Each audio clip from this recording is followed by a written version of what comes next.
Yes. Greetings, everyone. Here I'm joined with Yonela and Brilliant from Africa Unite. It is very sad what is happening on our continent recently. We have seen the events of Zimbabwe where the public have taken into the streets in response to the hiking of prices, showing their discontent with the government that is failing to address the issue of the economic crisis in Zimbabwe. I'll leave, and also we have Kenya, where there is an attack that has happened recently, and DRC, the elections come, which are not yet certain when people where the country is gonna go, and we have Sudan, where people they are tired of the dictatorship of al-Bashir, and they want a new leadership that will come with fresh ideas. I'll leave it to my colleagues Yonela and Brilliant to comment. Yeah, thank you very much, Ozzy, for that wonderful introduction. I just want to say that we can talk about the different incidences, but we can't isolate the fact that Africa has been wrecked by poor governance. It's a shame that the challenge of Africa is different from what we have seen in countries like Haiti, Indonesia, where sometimes it's people become refugees out of the impacts of climate. But if you look at Africa, most of the issues that are emanating right now, it's issues of poor governance. Look at it in Zimbabwe. The moment you see prices high, all those price hikes, we know what will happen next. Look at in DRC at the moment. It's issues of governance, issues of elections. Look at what is happening in Sudan. So I'm saying it's more like a pattern where people who bear the brunt mostly, it's us young people.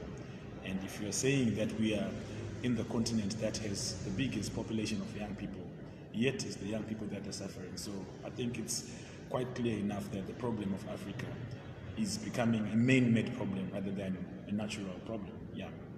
So if what we find in the African continent is man-made, it means that it can also be rectified by men. True. We do not want to neglect the global forces that are at play. Yeah. We are very much aware. So the question that people might be asking us then, as the Solidarity Campaign in Cape Town, what is it that we are calling for then? Yeah. We believe that since the days of the liberation of Sudan, Ghana, and so on, the call has been made that the African continent should unite. And we believe that at the unity of the African continent, that's the only time where we can find space and the capacity to be able to resolve some of the issues. We're not only calling for that, we're also calling that young people must be placed at the center. You can look at any African country and you ask yourself the question, what are the demographics of the people who are in power?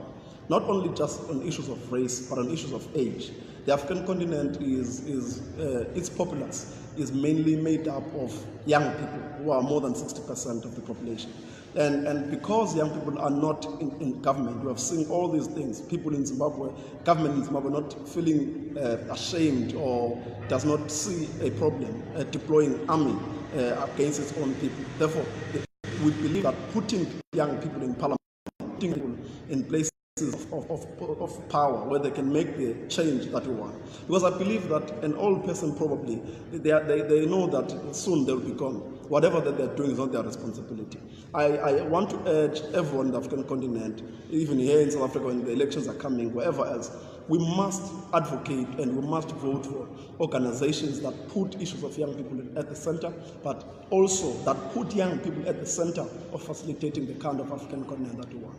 So we're saying to everyone in the continent, let us be vigilant, let us be aware, let us look into government, let us place young people at the center, but let us also organizations that are pro-African unity, that are pro the dismantling of borders, that are pro an Africa that is one currency. Only then we can be able to forge the kind of solidarity that will yield the impact that we desire and deliver us the Africa that we want. Thank you very much. Yeah, maybe just to add on what you were saying, my brother, it's quite a pity that we do have institutions that can try to rectify all these issues that we're talking about on national levels, on continental level, or international level. However, we have realized that it has been a pattern, like I said. These things are not new. Africa has been in this mess for many, many years, for decades.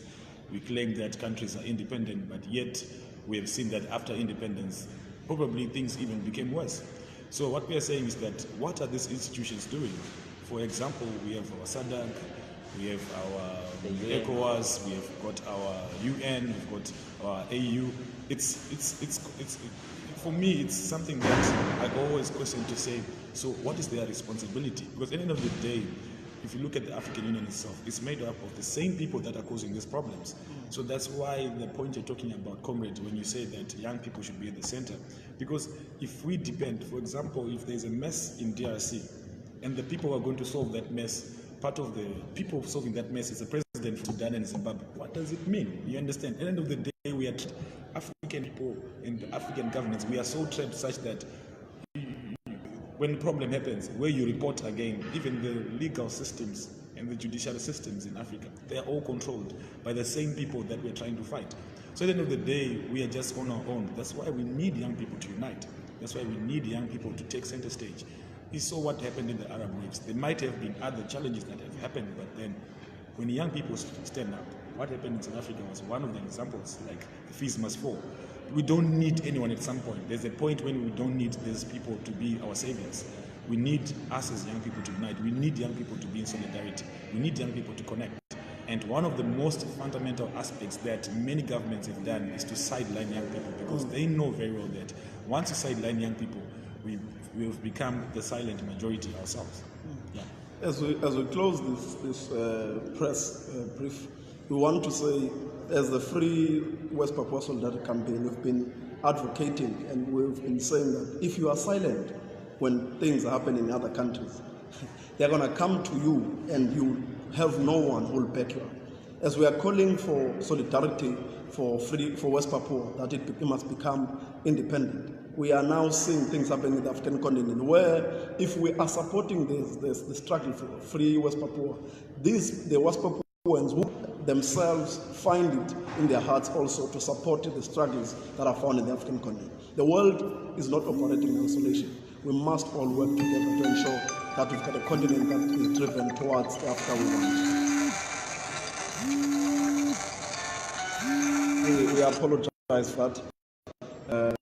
Kind of call. We are saying solidarity is forged across all borders, across all continents, and we must stand for humanity. We will not stand for nationality or whatever kind of thing, but we must stand for humanity and the respect of human rights. And these countries, they are not displaying such respect. We must place young people at the center. We must advocate for African unity. Yep. Thank you very much. Thank you.